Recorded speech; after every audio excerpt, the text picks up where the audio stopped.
वासुदेवाय ॐ नमो भगवते वासुदेवाय ॐ नमो भगवते वासुदेवाय ॐ अज्ञानतिमिरान्धस्य ज्ञानाञ्जनशलाकया चक्षुरुन्मिलितं येन तस्मै श्रीगुरवे नमः।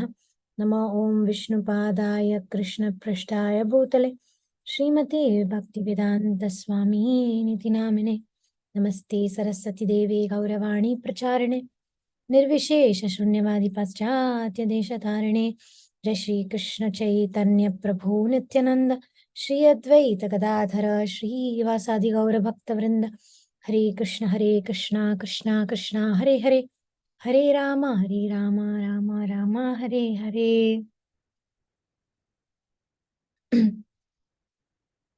Hare Krishna and welcome to Krishna Connection, and today we'll be speaking about Uddhava's role in Gaura Lila, and at the end we will have shares and discussion based on this topic.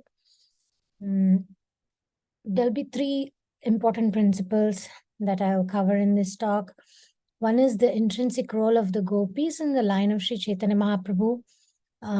For those of you who attended my presentation on Uddhava's bringing the letter of Krishna to the gopis and his transformation from being a jnani, being knower of everything, to becoming a pure devotee. Let me just put this on full. Okay, here, play. And then, so therefore the gopis, standard of love of the gopis brought Lord Chaitanya Mahaprabhu, because Krishna was so impressed by the intense emotions of the gopis. So he, therefore, that intense emotion made him send the message through Uddhava. And then when Uddhava noticed that intensity of the love, that standard of love brought Mahaprabhu, because Krishna wanted to experience that intensity the gopis were experiencing. And then the second point is, can somebody read the second point?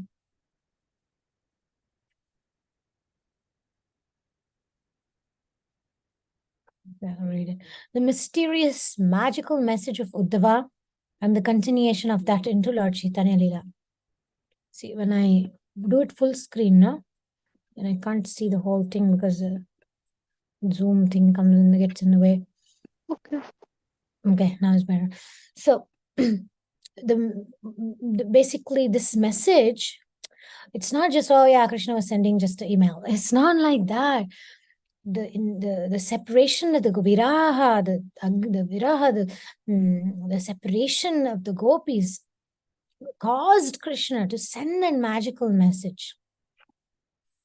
And then that message doesn't just end in Vrindavan, in the Krishna Lila, where Uddhava approaches the gopis and the gopis are like responding with the madness of emotions. It doesn't end there. The madness continues, it's transferred. Uddhava carries the message back to Krishna, and Krishna just becomes so like curious, and it continues into, that madness continues into Mahaprabhu Lila. Then today we'll also explore, unpack the intrinsic connection of how Uddhava bringing the message to the gopis, and the gopis' way of listening and Uddhava's way of listening reveals the ideal speakers and listeners, and how in the presence of that ideal listener and speaker, how Krishna is manifested, and how Krishna's presence is felt more when there is proper listener and speaker rasa, which is something I learned and I thought I would share with you. Okay, so it's more like discussion, is not so much like a class. Okay, so informal way of me expressing what I learned. I really found this point so interesting, and I will unpack it further. So we see how Uddhava transforms. He comes there because Krishna wanted him to serve the gopis who were in separation. And then he ends up, attending the Gopi Bhava University. He learns so much from the gopis that Uddhava becomes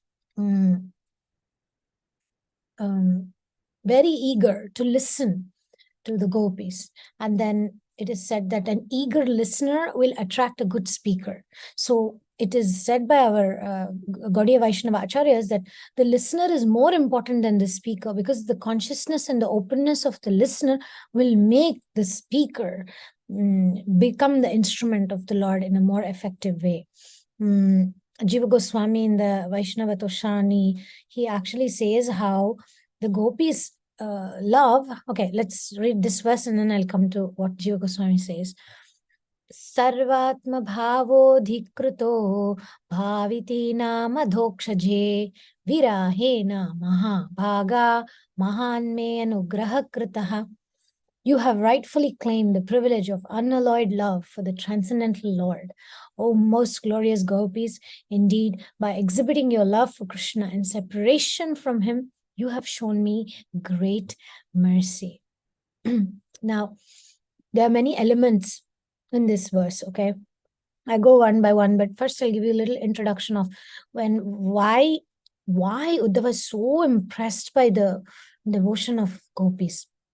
See, he has seen many devotees of Krishna. He's a Vaishnava. He has seen so many devotees worshipping Krishna, and he has studied the scriptures and he knows the Vedas. He's a great Jnani, Uddhava. But Jiva Goswami says, Yasam iti arpitam man. Jiva Goswami says that in Vaishnava Toshani, manasa swatantraina.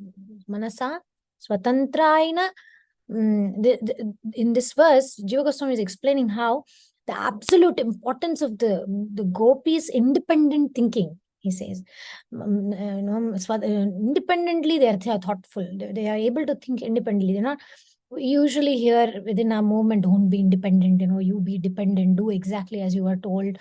But the gopis' love is not mechanical.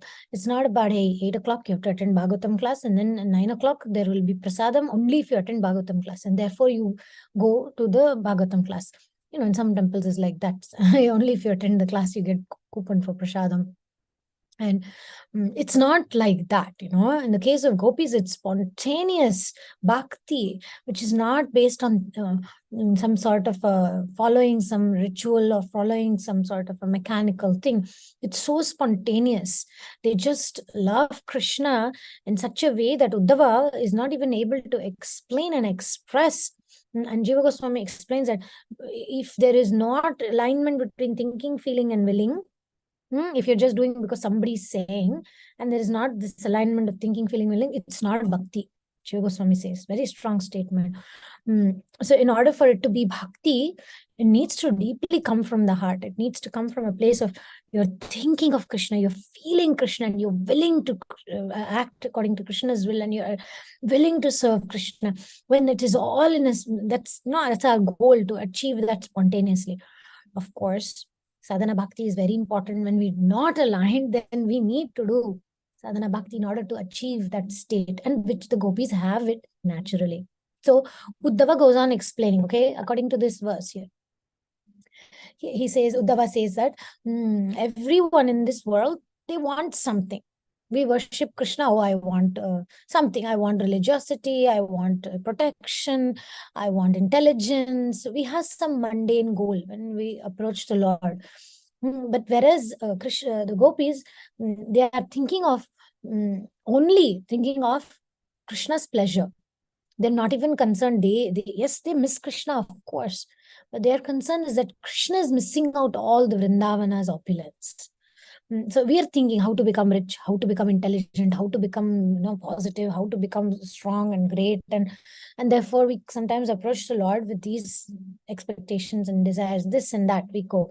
But gopis are very independent. They are so independent. They don't need anything from Krishna in that sense. They only need Krishna's love, right? That's what makes Krishna very curious, and he comes as Mahaprabhu to understand what is that love? What is that standard of love? They just want to please Krishna. So independent that they only want to please Krishna. It's not conditional. It's not mechanical. It's not dependent on any other desire. No other conception. So this verse here, okay, that one is the next verse. And another, okay, that's the first point, okay? First point is that they are independently, Jiva Goswami says, they are independent thinkers, which means they are independently so attracted to Krishna. Second is similar to, let me see if I get that verse. It's here. So there is this Christian saying also is very relevant, for the gopis.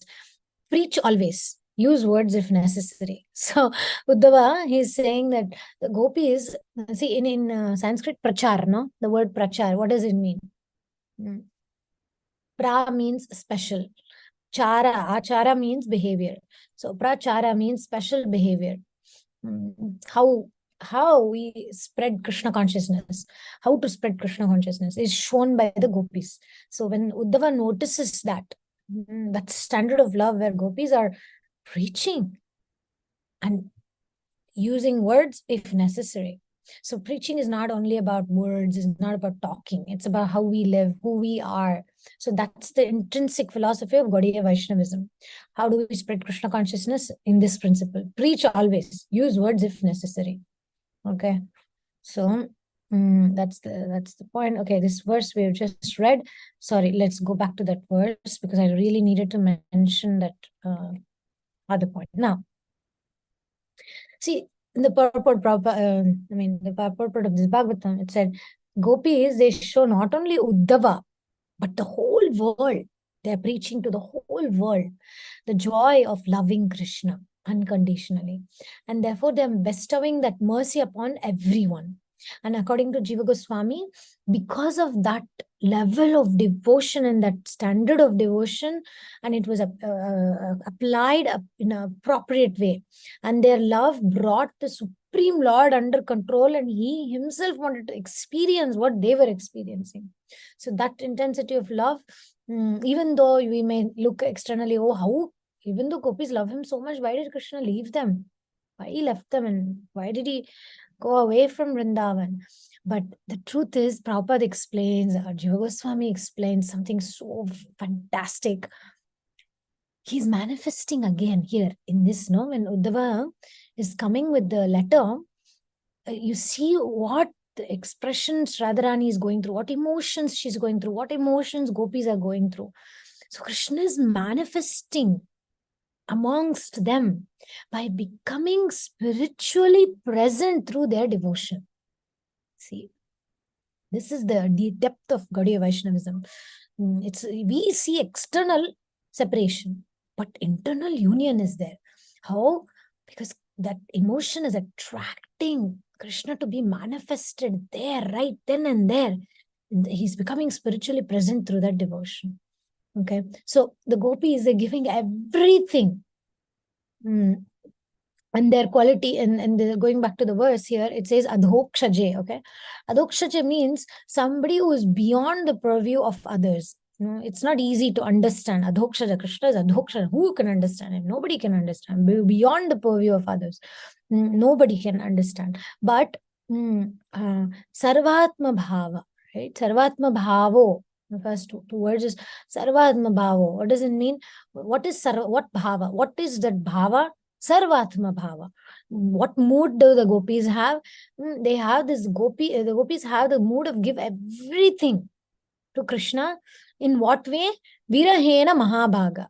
So very interesting, Radharani in the previous verses, she says, I'm most unfortunate because Krishna is not present.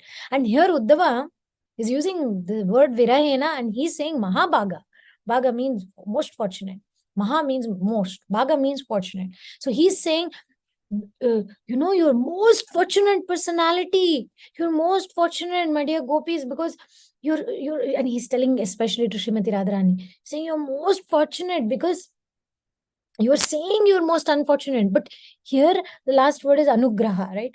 So he's saying you've been blessed with this special mercy of experiencing viraha, separation, and through that viraha, Krishna is present in you like nowhere else. Nowhere else. Special mercy is given. By the way, that special mercy is available even for us through Guru Parampara. Through our disciplic succession, when we take initiation, we get connected to the authorized devotee in the disciplic succession.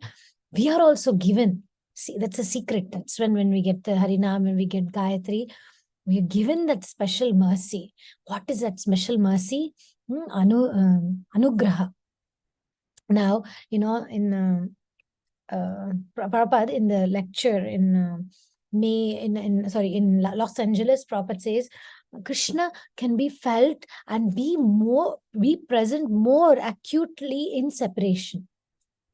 Krishna can be felt and be present more acutely in separation. Because it's very difficult to understand that concept, because paradoxically in this material world, if somebody is not there, they're not there, right? You miss somebody, they're not there. Okay, you have their memories, but they're not there. But in spiritual world, the presence of Krishna is even felt much more in the spiritual sense of when we miss Krishna, when we're thinking of Krishna, when we don't have it, we think more like Mayapur, Dham. You like Mayapur, Dham, and when you're in separation, you think more about it. Right? That's spiritual. Material is not so much like that. It's there, it's not there. But spiritual is based on bhava. That's why Krishna is called Bhavagrahi Janardana. He's interested in that emotion, in that intention. Now, there is also the Shikshashtakam verse, right?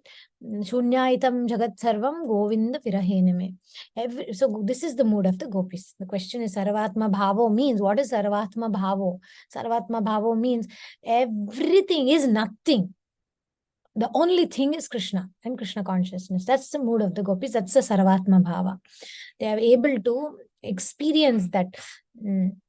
What kind of love, what kind of bhava is that kind of bhava. That's the highest. They cannot forget Krishna in any circumstance, and they don't know anything else except Krishna.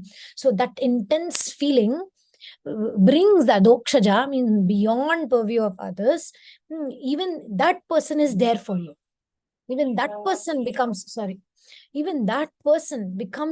sold out by your love, and he becomes yours. He becomes yours. One of our Vaishnavacharyas says, Malagi Parama Daradi Padalu Kulitu Keluva Kulitu Padalu Niluva Nintare Naliva Nalidare Oliva Na Nimagemba. He says Krishna's bhava is, Gopi's bhava is Sarvatma bhava. What is Krishna's bhava? Krishna's bhava is like, he's very soft-hearted, he's very, very soft-hearted. So if you lie down and you call him out, oh Krishna, oh Govinda, he'll sit down and wait and he will listen to you. And if you sit down and call him, he will stand up with eagerness and listen to you calling his name. And if you stand up and call his name, he'll come so happy, he'll start dancing. And if you dance and call out his name, he will become yours. This is Krishna. So in this mood, and in this external separation, but internal union, this is the core, the climax of Srimad Bhagavatam. 10th canto of Srimad Bhagavatam, the 47th chapter of the 10th canto, is the climax where we are coming into that point of what is this? The external separation, but internal union. What is that? And we cannot understand that unless we understand Lord Chaitanya Mahaprabhu. So Jiva Goswami explains this point about how it's the climax of there's a Srimad Bhagavatam's climax is this chapter, Brahmara Gita. Now, coming to Lord Chaitanya Mahaprabhu's Lila. See, this anugraha, sorry, going back to the verse again. This verse, anugraha, this verse is very important, okay? This, when Uddhava is speaking to the gopis. This word anugraha krita. So, anugraha means, anugraha, how it comes, our Vaishnavacharyas describe that anugraha comes from separation. In the presence, yes, mercy is given, but actual special mercy is when we are in separation from that very devotional thing. Then mercy actually comes, anugraha actually comes. Now, this is Jiva Goswami saying, he says, we say, Namo Mahavadanyaya, right? Mahaprabhu is Mahavadanyaya. He's very open-hearted. He melts with the love for Krishna, because he's more in the mood of Radharani. He's in the mood of the gopis, which is like his heart is melted, right? Jiva Goswami says, No, we say Krishna. Hey Krishna Karuna Sindhu Dina Bandhu Jagatpate Gopesha Gopika Kanta Radha Kanta Namostute. So in this verse, especially Jiva Goswami takes this words about Hey Krishna Karuna Sindhu Dina Bandhu. Karuna Sindhu means ocean of mercy. Dina Bandhu means he's the savior of all these people who are so much in suffering. Jiva Goswami says it's not true. It's not true. Krishna is not Karuna Sindhu. He's not really Dinabandhu. Because Krishna is self-satisfied. He's Anandamaya. He's so satisfied, and then he's so full of bliss. How he can be Dinabandhu? How he can understand the pain of others? How it's not possible. And when he's so full of Ananda, he doesn't need anything. Then how he can, how can he be this? He can't really understand the pain and the agony and the misery of the jivas. There's no point, you can't call him like that. The Bhakti Sandarbha, he says, but then he says, but it's true. Krishna's mercy is there, but how?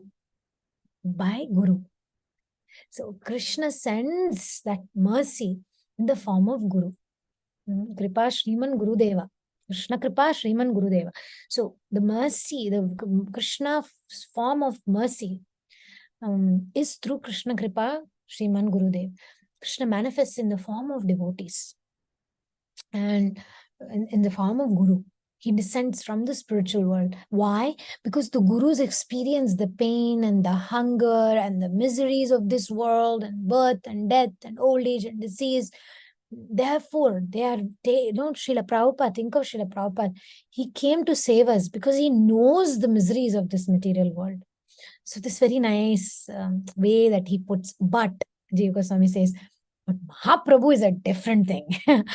Because he's in the Krishna he has this power of Ichha Shakti, means he can manifest anything. Okay, in Vishnu Sahasranam we are studying about this, how Krishna can, like this, in Sandhiman Stiraha, he can actually manifest like that by desire. He can immediately, whatever he desires, Satya Sankalpa. Satya Satya Satya Ramana Satya Sankalpane Satya Nitya Toro Tande Purandara Vitalane. So the minute he thinks of something, it will happen. It's Krishna. So that's Ichha Shakti of the Supreme Personality of Godhead. But Radharani is Karuna Shakti. There's the ocean of mercy. She is so filled with ocean because she understands the pain of separation from Krishna. So Jiva Goswami says, when this Ichha Shakti comes in contact with this Karuna Shakti, which is Lord Mahaprabhu, who is Krishna himself, but in the mood of Srimati Radharani, when that happens, Ichha Shakti fades away, he says. So when Ichha Shakti fades away and Karuna Shakti becomes prominent, then that's when Mamo Mahavadanyaya Krishna Prema Pradayate Krishna Chaitanya Mamne Gaura Tvishe Namaha. So that's when the Mahavadanyaya, that is the absolute truth about Krishna's continuation from this Lila to Lord Chaitanya Mahaprabhu's Lila. When Ichha Shakti fades, and then the potency of Mahavadanyaya means he's most merciful, most munificent incarnation. What's that? Shri Krishna Chaitanya Prabhu Daya Koro More Toma Bina Ke Dayalu Jagata Samsare Patita Pavana Hetu Tavavatara Mosama Patita Prabhu Napai Beara. So when you're not feeling separation from Krishna, then Krishna is like, okay, fine. But when we're feeling separation from Krishna, then he'll give us tests and he'll give us opportunities and possibilities, right? And when gopis were feeling with separation, then he sent Uddhava. So Krishna's message is based on the gopis' feelings. Now you may say, what is that ideal situation for that kind of mood? What is ideal situation for us to come to that Krishna Katha, to do that Krishna Katha in such a way to attract Krishna's mercy, we can learn from the exchange between the Uddhava and the gopis. That burning fire of separation, Vipralamba Agni, that burning fire of separation is not based on, like I said, 8 o'clock Bhagavatam, then Prasadam. It's not based on that. It's based on what also, like there is example in Gopal Champu, when little Krishna, he sees that Brajbasis, they are all running hither and thither, very determined, very like disciplined, and trying very mechanically to please Lord Indra. They're all preparing for the Indra Puja, right? And Krishna like looks, he goes to Nanda Baba. Nanda Baba, this doesn't seem like Brajbasis. What is going on here? Why is everybody acting so mechanical? Brajbasis are not mechanical. He says they never act mechanically. And then Nanda Baba explains, look, yeah, it's true, but it's just that we have to please Indra, we have to do this. So similarly, we know what happens. But similarly, gopis are also not mechanical. They are not doing things out of fear. They are doing it completely out of love and completely as independent thinkers. So that's why Uddhava says Mahabhaga, that Vipralamba, that the separation is causing, the separation itself is such a great fortune because the presence of Krishna is felt even more in separation. Tata eva he Mahabhagas tata viraha namara bahiranga viraha. So yeah, viraha is only external. Separation is only external. Internally is another thing. That's the demarcation line. And that's what is Mahaprabhu's mission here. The separation is the key. And the mystery is viraha, the separation, the viraha utsava. It's called a celebration of festival. It's like, what? How can separation be a celebration? How is that a festival? Because it's Vishesha Rupa, means it's a special, mysterious form of union that can only be experienced with Mahabhava, like what Mahaprabhu is experiencing at highest level. And how can we get it? By attentively, that vidhi pranipatena pariprashnena sevaya upadekshantite jnanam jnaninas tattvadarshina. How we can attain it? By approaching the spiritual master with humility, coming closer to Guru, coming closer to Srila Prabhupada. Okay. Sorry. Just a second. So here in Bhakti Sandarbha, there's a description of different types of speakers. And it is said that, I'm studying all this to try to figure out what it means. We'll discuss that now. As soon as I finish this, we can discuss what does it mean for us listening from the right person and listening with the right attitude. So there are different types of speakers. And it's one in the Bhakti Sandarbha, Anucheda. The description is there. So one is Saraga Vakta, means devotees with material desires, speakers who have material desire. When they're speaking, they have some material desire. And then the devotees who are Niraga Bhakta. Niraga Vakta. Vakta means the speaker. Vak, no? Vak means speech. So Saraga means, raga means desire, material desire. Saraga means somebody with material desire. Maybe they want fame, maybe they want name, they want people to follow them, they want control, whatever it is, some control, some selfish desires and material desire. And then the Niraga is without material desires. And it is said that when in the heart of a Saraga Vakta, there is some kama, right? Some material desire. So whatever they may say, it may be academically very good, very great class, or whatever, they sing very well, or they say shlokas well, or they give an excellent class and there are thousands of followers, or whatever it is. But it may not, this is Bhakti Sandarbha Anucheda 23, they said that it doesn't touch the hearts of individuals to transform them. It doesn't have that potency. But if the speaker is not having any material ichcha, it's a niraga, there is no material desire in that, then it has the capacity to transform the heart, to touch the heart of the listener. So yeah, this is something for us, you're all going to start speaking from next few days. You will start speaking. So there are two approaches, right? One approach is to try to impress or try to get attention or that kind. Then it could be a good class, but it's academic. It's not bhakti. So if it has to be bhakti, it's good. It's still good. You're talking Harinam, you're doing research, you're studying, you're talking Krishna Katha, all well and good, right? But if we don't talk from the heart, if we don't let that message come from our hearts and come from that place of authenticity and humility and feeling, like they said, not mechanical, but from your feeling, from your heart, that is bhakti. The other is, it's good, still Krishna Katha and everything, but it's not bhakti. It's just academic kind of a thing, religious thing. But bhakti needs to consist of this. Jiva Goswami explains that.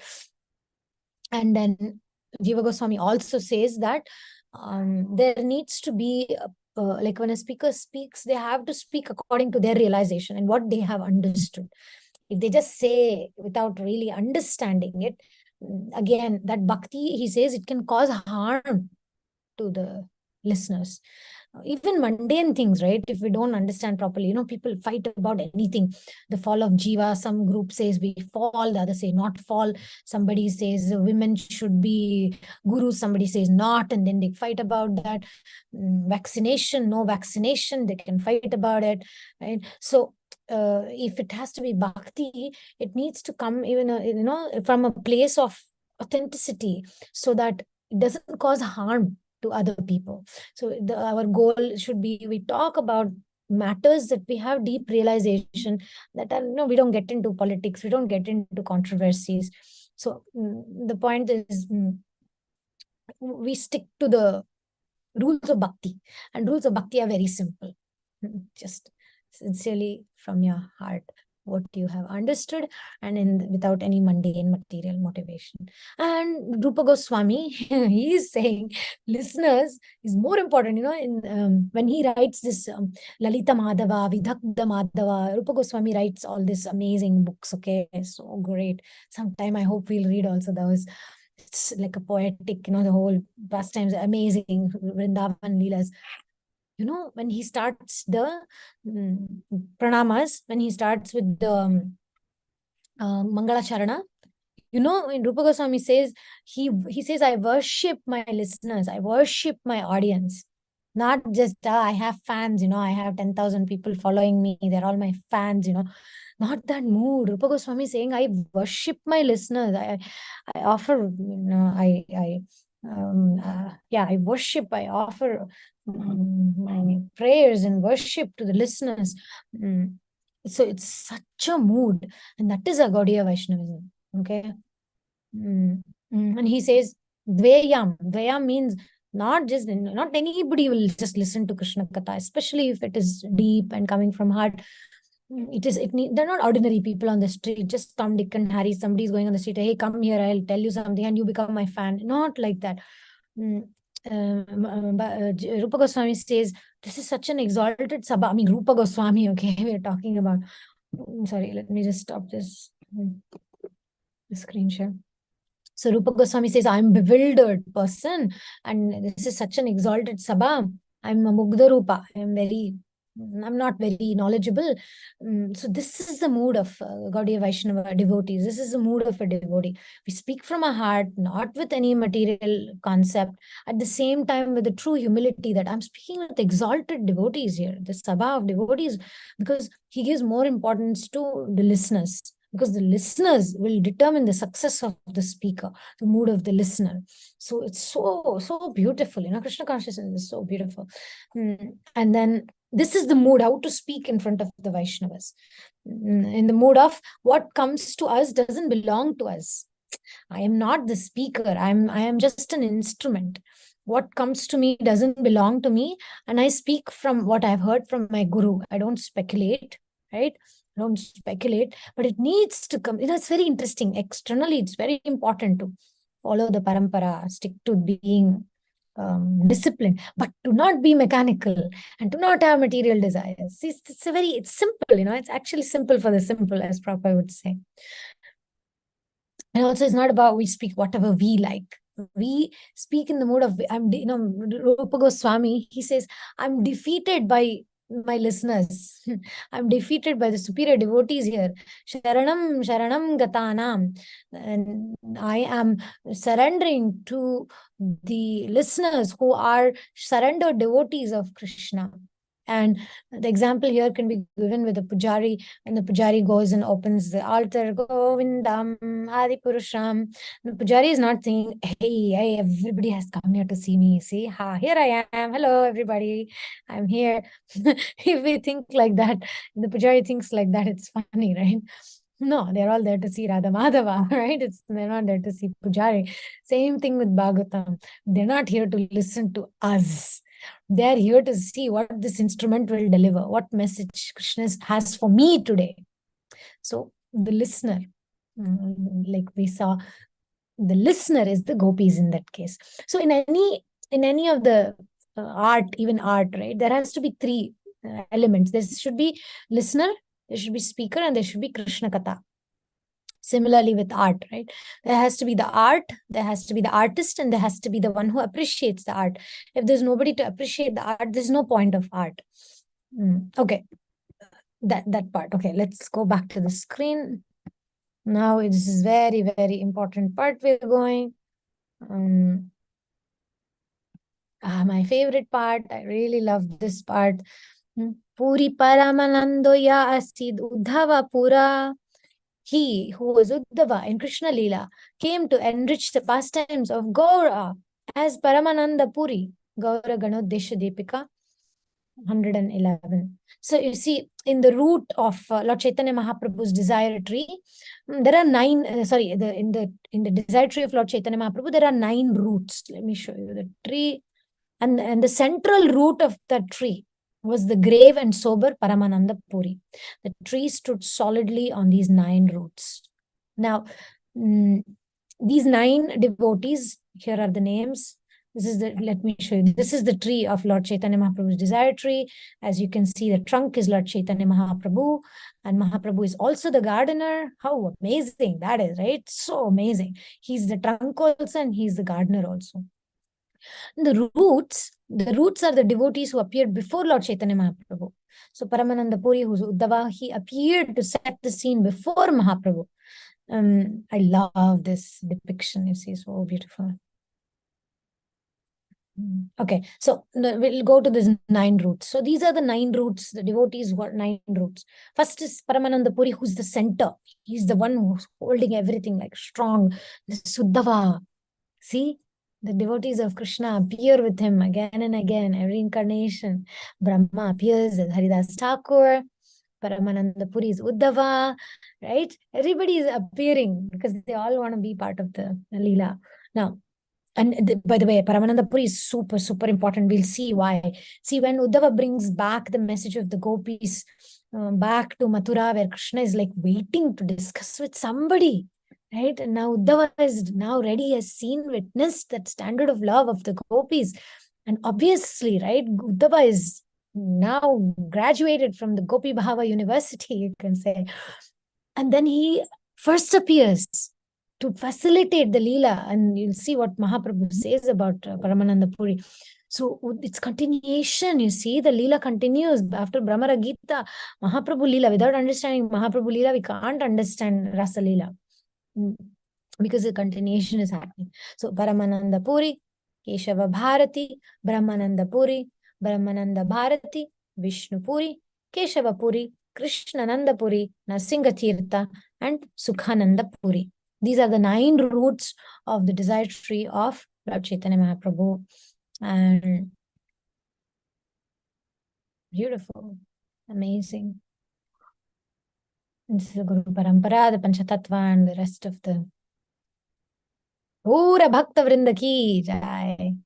Ranga ninna, Gauranga ninna, Gauranga ninna, Kondaduva Mangalatmara, Sanga Sukha Vittu Kayo Karuna Sagara. Dear Lord Gauranga, please always keep me in the association of devotees who relish singing your holy names and experience the ecstatic love, the highest standard of love and bhakti. Okay, now, Lord Chaitanya Mahaprabhu met Paramananda Puri for the first time when he went to South India. During his South India Yatra, he met him in Tamil Nadu, Madurai. That's where they first met, in this particular village, this Madurai village, a town. I think it was district, Madurai district. Yeah. So, can I have a volunteer to read this, please? So beautiful. Hare Krishna Mataji. Uh, Mahaprabhu saw Paramananda Puri from a distance, and he immediately got up respectfully, joyfully to his devotee. The Lord glorified him and danced in ecstatic love. Lifting his arm, he cried out, Hari Hari, I have finally seen Paramananda Puri and my own eyes. My eyes have been fulfilled. My life has finally become perfected. All my religious work have finally borne fruit. My sannyas has been fulfilled. It is as though I am seeing Madhavendra Puri himself.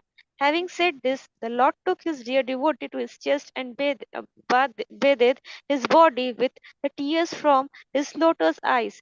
Puri also forgot himself in ecstasy as soon as he saw the Lord's moon-like face.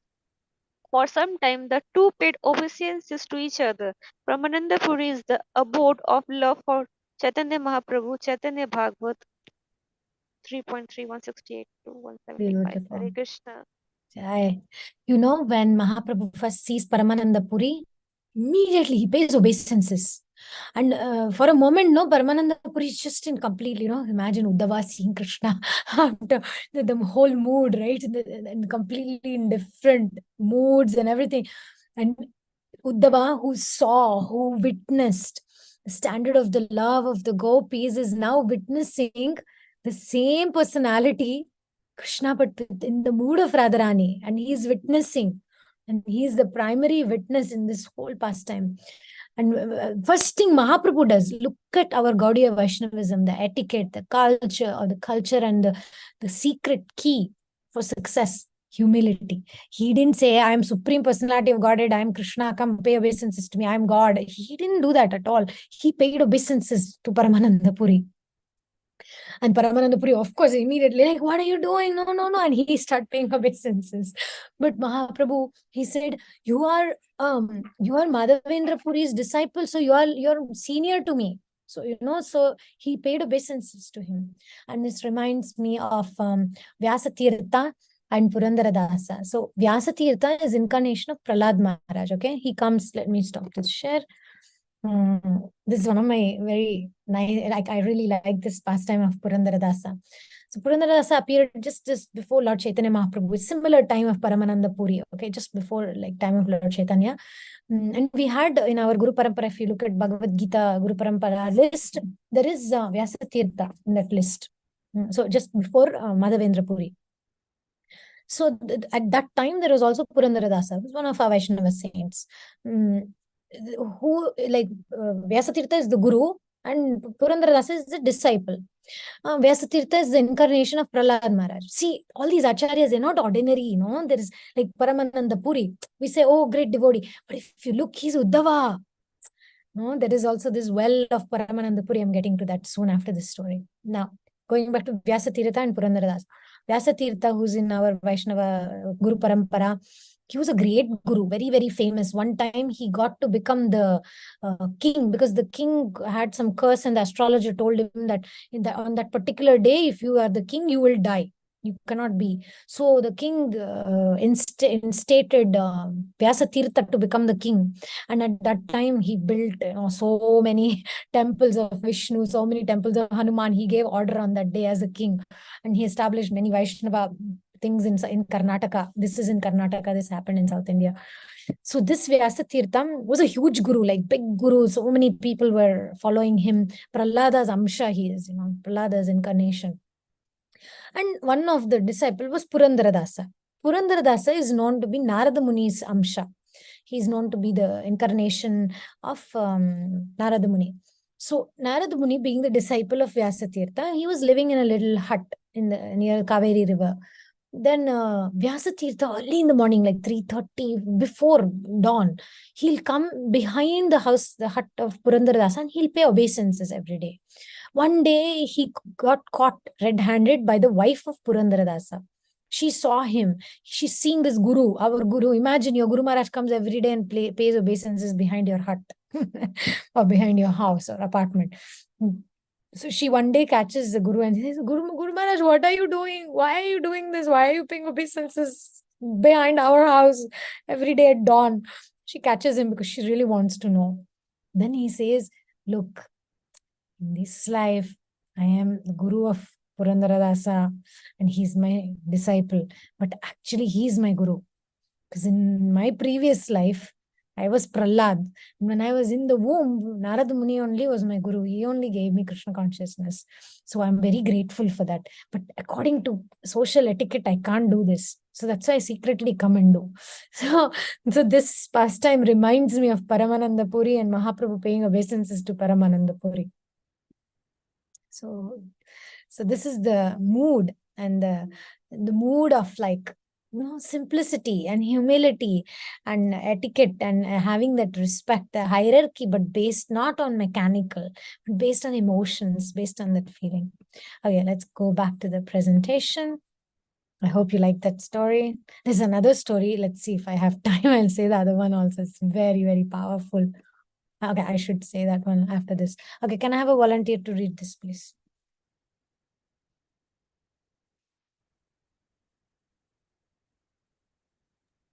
Hare Krishna. Swarupa Damodar and Paramananda Puri, the most qualified of the sannyasi associates of the Lord. The two of them remain constantly in the Lord's company, taking the staff danda in renewation of for the Lord. Puri engaged primarily in meditation, while Sarvarupa Damodar engaged in kirtan. They, they were like two arms of the Lord's form as a sannyasi. Chaitanya Bhagavat 3.10.1. Wow. Wow, what a description. So there is nobody as dear to Paramananda Puri except Swarup Damodar. These are the two personalities that are so dear, so dear. Okay, so when Lord Chaitanya Mahaprabhu raises his two hands from now on, when you see Mahaprabhu, right, two hands, remember these Paramananda Puri and Swarup Damodar are like two arms of Lord Chaitanya Mahaprabhu. So okay, so there's this story of the well in Puri, Jagannath Puri. There's this well. It's called Paramananda Puri well. So this is very powerful. It's very empowered well, and even Lord Jagannath knows that this well is so powerful. Anybody who bathes in this river or in this well or drinks the water of this well will get Krishna Prema, will get liberation. Even Jagannath knew this. So what he did, he covered this well with he made it undrinkable, like not edible. So people wouldn't go there. Nobody was going there. And when Mahaprabhu went there, he saw the condition of that well. And he said, oh my God, people are not, no, he's Mahavadanyaya, remember? Mahavadanyaya. So he immediately saw that people are not taking benefit of this well. So then he prayed to Jagannath. You want to see what he prayed? No, not this one. Lord Jagannath, grant me this boon. Let the Ganges river enter into this well. Please order the Bhagavati river, Ganga, which travels underground, to flow into the well. And of course, Mahaprabhu's prayer, Jagannath immediately fulfilled, and the well became immediately purified. And Mahaprabhu, just you see in this picture, Mahaprabhu has taken bath in that well, and he's super ecstasy, and that well is still there. And I'm thinking of, imagine taking bath in Uddhava Kund, and then you come to Jagannath Puri and take bath in this well also. Nitai Gaur Premanande Hari Hari Bol. We will get a glimpse of that devotion and that humility. Okay, so that is the well story. And this is Bhakti Siddhanta Saraswati Thakur. He's giving direction. This well is not far along the road leading west from Jagannath Temple. Srila Bhaktivinoda Thakur pointed this well out as being that of Paramananda Puri. It is just next to the police station. Oh yeah, this is also very important quote. Who likes to read this? Ashka? The Lord said, I am present on this earth only out of affection for Paramananda Puri. I belong to him alone. If he sells me, I allow myself to be sold. Anyone who sees Paramananda Puri even once will receive love for Krishna. Wow. Nitai Gaur Premanande Hari Bol. See, this is the mood of Mahaprabhu. so deep relational attachments and connections. So that is the presentation for today, but we should dedicate the next few minutes for sharing realizations or questions. If you want, I can go offline if you'd like to share.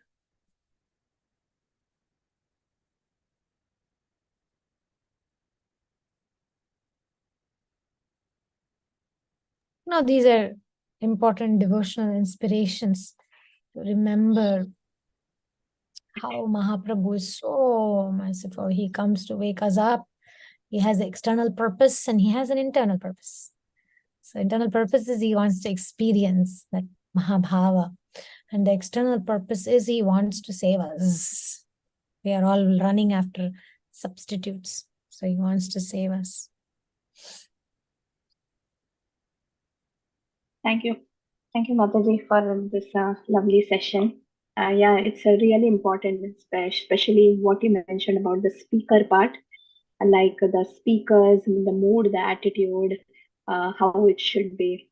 While in the, because we are in this mission of preaching, and yes, there is a tendency to be self-centered sometimes about recognition or being appreciated.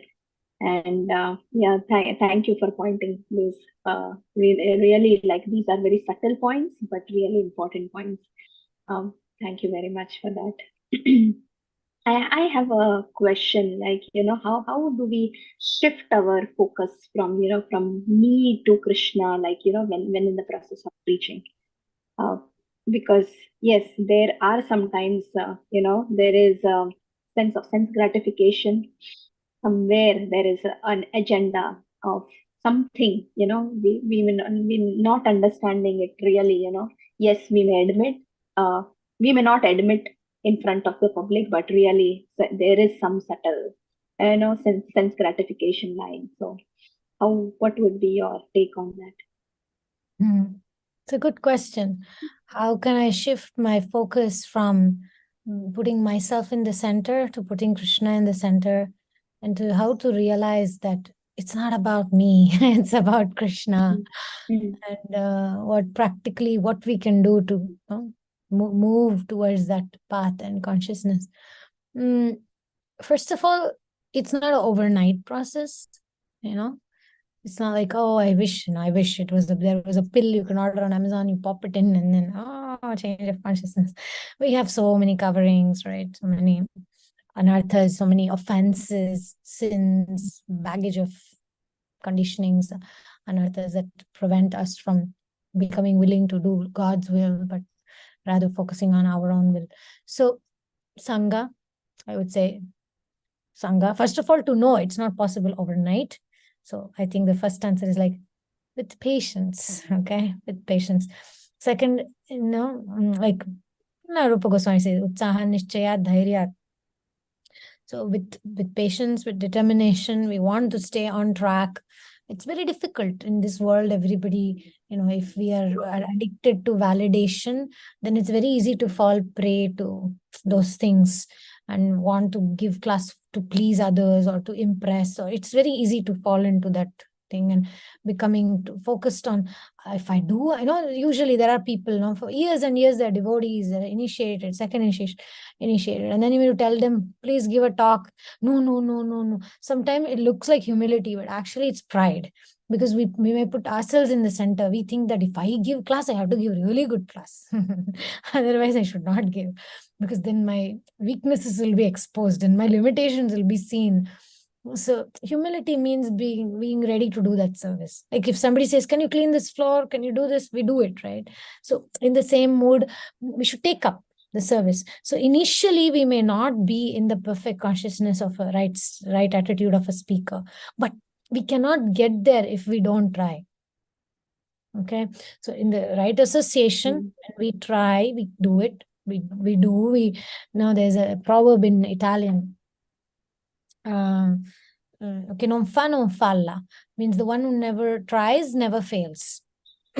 So we should try, we should attempt at it, and we should accept it as a service. We should accept it as a training. We should accept it as a opportunity. So we should give it a try, give it a chance. And then eventually my Guru Maharaj would say, like, when you take up service, whether it's giving class, whether it's teaching, when you take it up, you loosen up, you slowly, you start making maybe some mistakes, but then you learn, and you become more comfortable, and then you come right into the mood. It's the practice, of acting as if, until it becomes it, and then being aware. Okay, then the fourth thing is offering. I do this prayer, I recited the other day also. Dear Narasimha, I offer the good and the bad. I offer both to you, because today I'm willing to have that completely. I am willing to give myself to you. Please remove every single character defect that gets in the way of my service to you and your devotees, and please give me the strength to do your will. So usually what I do is I just pray to Krishna. Whatever you let me do, I'll do. So many times I've messed up in a class, I forgot the important points, or sometimes I prepared the wrong class, I prepared some other verse. So many times it happened. But when I pray to Krishna and say, Krishna, I'm just an instrument. Use me for today, whatever it is that you want me to speak. But it's practice. Initially, I used to be so nervous and always waiting for people to come and tell me, oh, it was a nice class. And initially, when I gave class, I was the first non-proper disciple woman in the history of ISKCON to give class in Mayapur. So naturally, and I was very young, I was in my 20s also. So there was that need, for somebody. I wanted my husband, and there were a few friends that I wanted to make sure that they were all like, yeah, it's a good class. Then I would feel, okay. But then after a while, like Radhanand Maharaj or Jayapatak Maharaj, people don't go and tell them, Maharaj, you gave such a nice class, right? Nobody tells that. After a certain level, they know, okay, this is your class, you give class. They'll not come and tell. Like now, people don't come and tell me you give good class. If they come and sit in my class, they already know. They have an expectation. They come and sit, whatever. So naturally, what I'm saying is, now I'm 40. I started giving classes when I was 20s, in my 20s. So it was a gradual progression. Now, if I look at the class I gave, say, 10 years ago, I'm embarrassed, because the mood is different, and there's so much, like, frankly speaking, I had a mood to impress and quote and study so much and present it. And I used to do it a little bit more flamboyant, on the external level. It was not so authentic or sincere. I know that myself, but it was a gradual thing. So the point is, the secret is, the sooner you start, the more sooner you will reach that as well. But the later you start, it's going to take time, because it's like anything, it's also that comfort, right? And what better way to start than with friends? To start with friends is very nice. I mean, you're all lucky we have this. Now we are having this Sangha for Kartik. We will start, no? We'll start our Katha. All of you will present about qualities of devotees like that.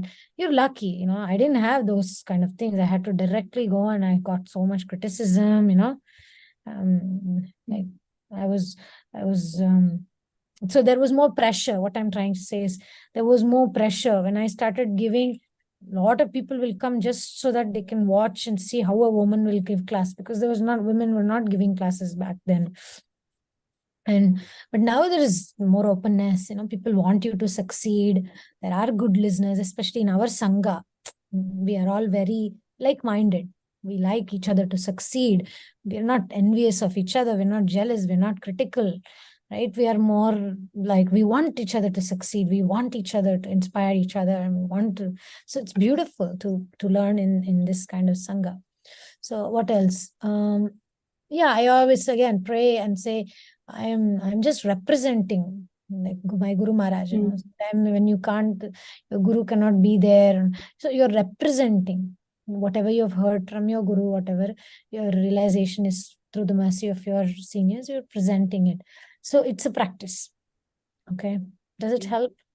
5 tips. Yes, Mataji. Just a small, question here again. I believe is whatever needs to be done, it has to be given in the best possible way. If I present and, do a presentation and at work, like I try to make, very nice the way I can best put in. So is that the same mood I can apply? Because, when I say, okay, Krishna consciousness is like, I cannot do anything whimsically, but do my best and give the best presentation, whatever the Yes, conveying. So that attitude is good. What of do you think? course. Very good. Give your best. There's that expression, act as if everything depends on you and pray as if everything depends on the Lord. Mm-hmm. So you do your best. But again, the thing is, if you're already in your, say, 30s, by the time you get to the thing, it'll be whatever. But if you are going to start at whatever, 50, so better to start now than the best you can give today. And then you compare with yourself yesterday and you keep improving. And if you don't, if you don't do it, you don't have anything to compare for yourself. You're always comparing yourself with others. But what about you? How will you do it? So like that. Mm-hmm. I mean, all of you already gave, right? Kalpana didn't give last time. Rukmavati were not there. Ajeshwara Radhika Mataji also joined later. So many of you gave presentation. Actually, none of you here gave. Ashka gave, she just left. She gave a talk. So, it's very nice, no opportunity. You take some pictures, you share. Like today also, it was not like a formal class. I was just sharing with you, hey, I read this. It was so nice. I like this point. I put that thing together, right? So of course, for me, I have a little experience, so it comes smooth for me. But if you start now, it'll get easier and easier and easier. And then, see, like I said, even for me, it was a journey. Right now, I'm a little bit more in that mood of being an instrument, and I don't care about numbers, and I don't care about impressing, or I'm just like, I'm an instrument. Let Krishna use me to my meditation. When we're talking Bhagavatam, Krishna, Narad Muni, they're all present. So we speak in that mood of, it is for my purification. One of my senior devotees always told me, I always would say, I'm not qualified. And he said, well, you don't have any other way. This is the way to get qualified. You have to, the only way for your purification, see, to become qualified, we need to be purified. And he, if you give this class, then you will be purified, and that purification will make you qualified. So you have to do it, otherwise there's no other way.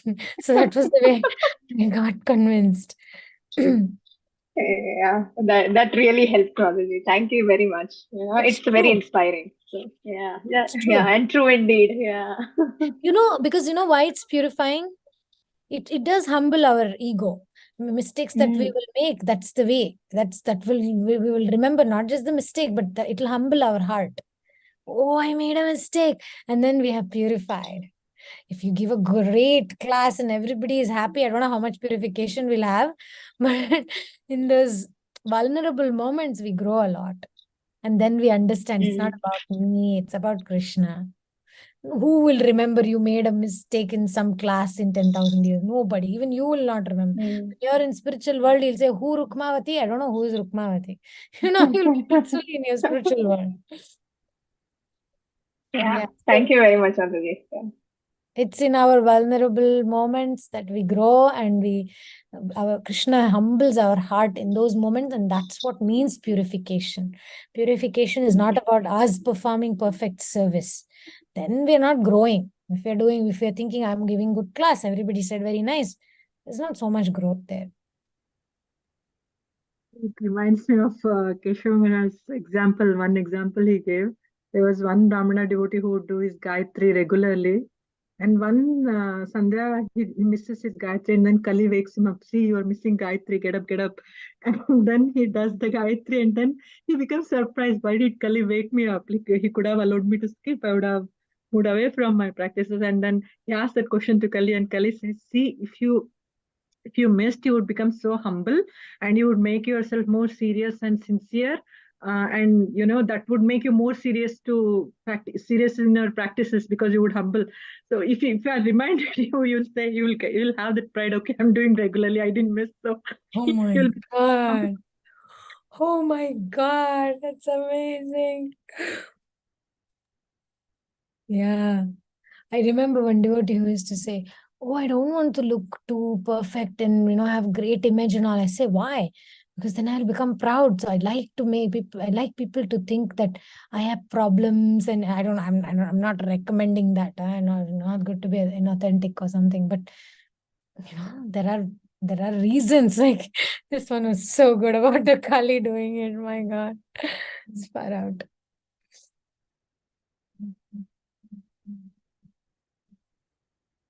Yeah, complacency is one of the tricks.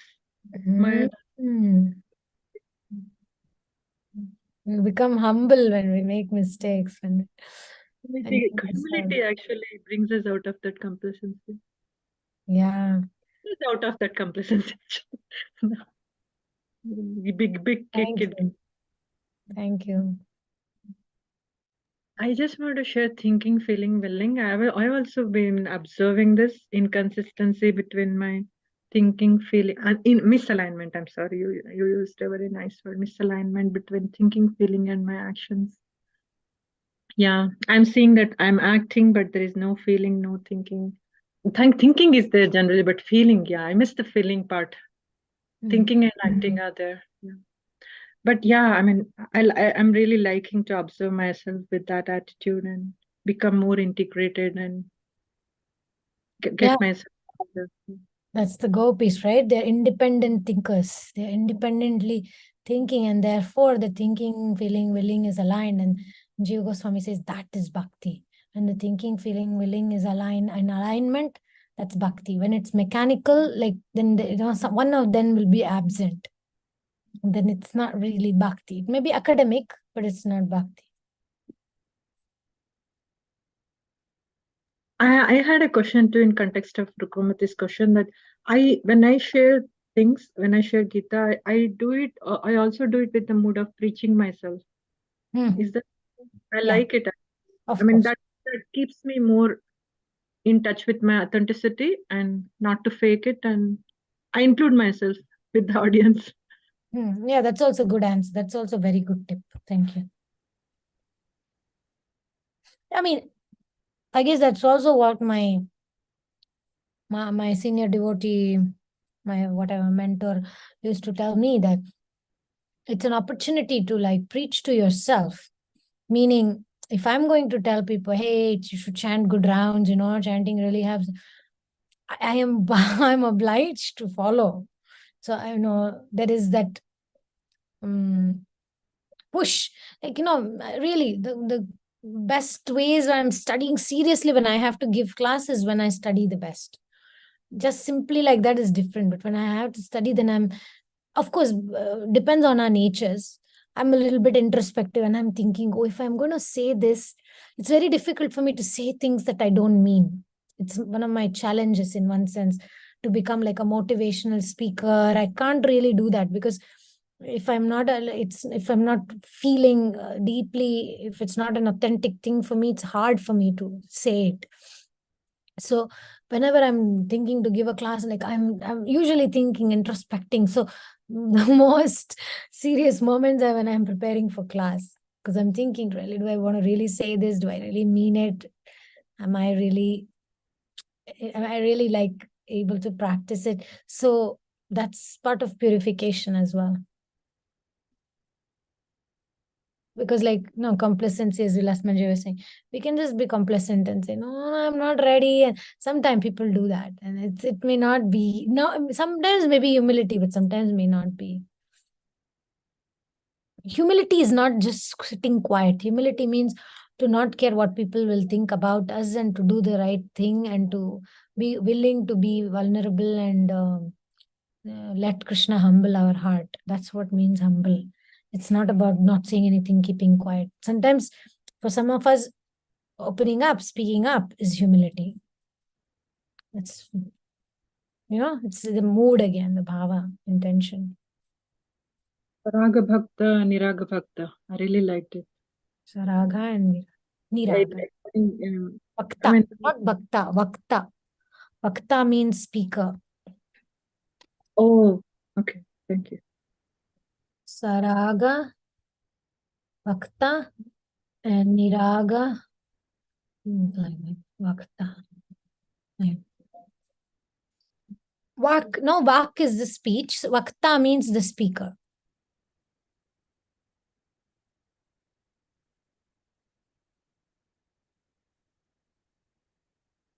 All right. So if you don't have any other questions or comments, we can conclude here.